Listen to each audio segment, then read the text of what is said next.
Welcome to Lesson 187. I bless the world because I bless myself. No one can give unless he has. In fact, giving is proof of having.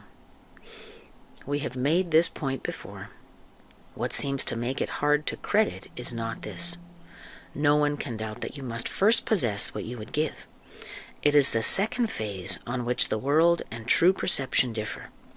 Having had and given, then the world asserts that you have lost what you possessed. The truth maintains that giving will increase what you possess. How is this possible? For it is sure that if you give a finite thing away, your body's eyes will not perceive it yours. Yet we have learned that things but represent the thoughts that make them. And you do not lack for proof that when you give ideas away, you strengthen them in your own mind. Perhaps the form in which the thought seems to appear is changed in giving. Yet it must return to him who gives. Nor can the form it takes be less acceptable. It must be more.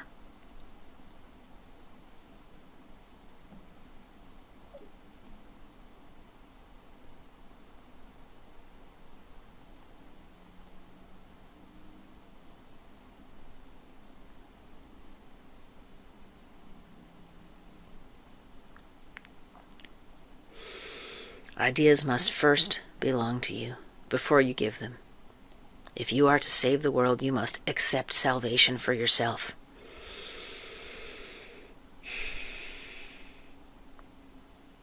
But you will not believe this is done until you see the miracle it brings to everyone you look upon.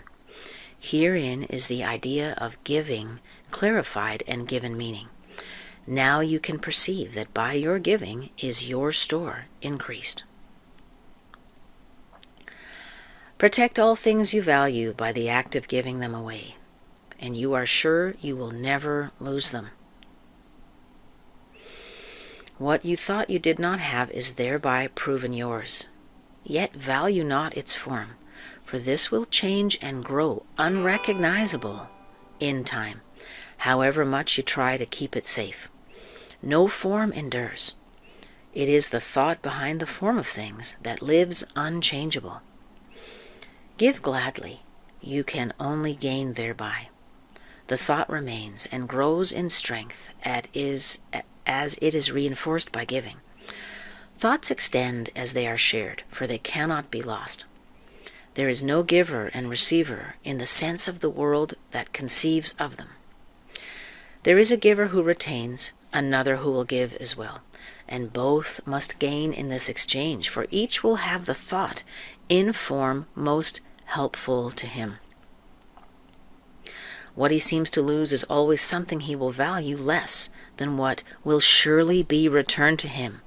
Give gladly, you can only gain thereby. Never forget you give but to yourself. Who understands what giving means must laugh at the idea of sacrifice. Nor can he fail to recognize the many forms which sacrifice may take. He laughs as well at pain and loss, at sickness and grief, poverty, starvation, and death. He recognizes sacrifice remains the one idea that stands behind them all, and in his gentle laughter they are healed. Illusion recognized must disappear. Accept not suffering. And thus you remove the thought of suffering. Your blessing lies on everyone who suffers, when you choose to see all suffering as what it is. The thought of sacrifice gives rise to all the forms that suffering appears to take. And sacrifice is an idea so mad that sanity dismisses it at once. Many difficult teachings to take in this important lesson. Never believe that you can sacrifice. There is no place for sacrifice in what has any value. If the thought occurs, its very presence proves that error has arisen and correction must be made. There is our divine alarm clock. If we feel we are deprived of something, angry, we're losing, then we know we need a shift in thinking. That is our divine alarm clock going off. Your blessing will correct it. Easy fix, hooray.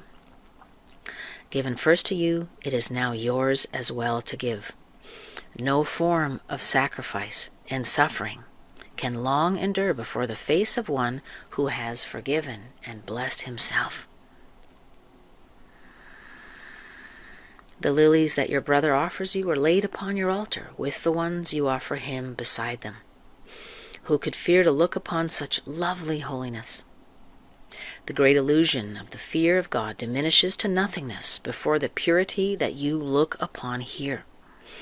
Be not afraid to look. The blessedness you behold will take away all thought of form, and leave instead the perfect gift forever there, forever to increase, forever yours, forever given away. Now are we one in thought, for fear has gone.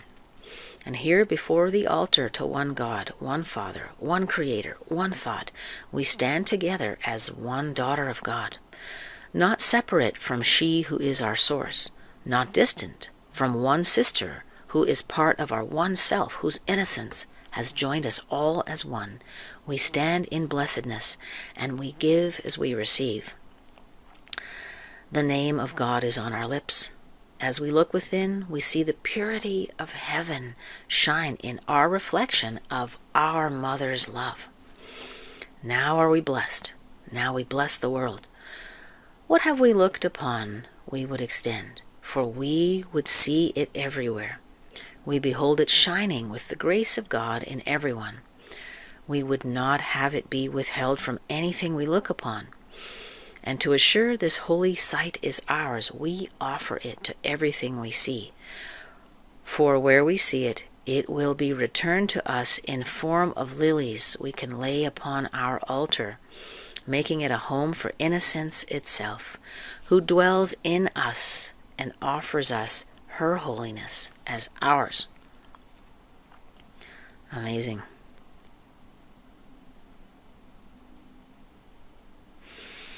Let's sit with this teaching for a few moments.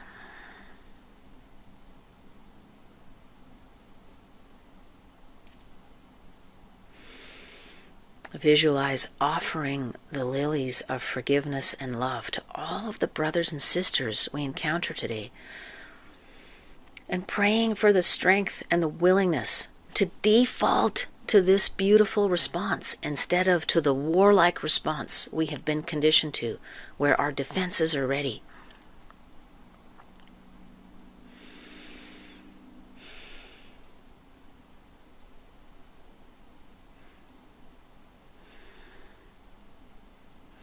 All of the beautiful flowers we offer our brothers and sisters are multiplied and laid on our own altar. Let's sit with this vision of prosperity and abundance for a minute.